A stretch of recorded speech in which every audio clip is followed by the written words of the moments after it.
ಪ್ರಚಂಡ ಪ್ರವಾಹಕ್ಕೆ ತತ್ತರಿಸಿದ ನೇಪಾಳ 16 ಜನ ಸಾವು, 1000ಕ್ಕೂ ಹೆಚ್ಚು ಜನ ನಾಪತ್ತೆ. ಕೊಚ್ಚಿ ಹೋದ ಮನೆಗಳು, ವಾಹನಗಳು.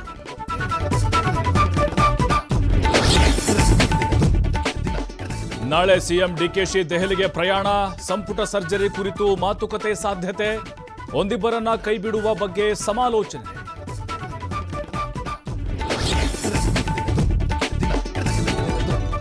ಕಸ್ತೂರಿ ರಂಗನ್ ವರದಿ ಜಾರಿಗೆ ಅವಕಾಶ ನೀಡುವುದಿಲ್ಲ. ಶಿವಮೊಗ್ಗದಲ್ಲಿ ಸಚಿವ ಮಧು ಬಂಗಾರಪ್ಪ ಭರವಸೆ. ಯಾರೂ ಆತಂಕ ಪಡಬೇಡಿ ಎಂದ ಮಿನಿಸ್ಟರ್.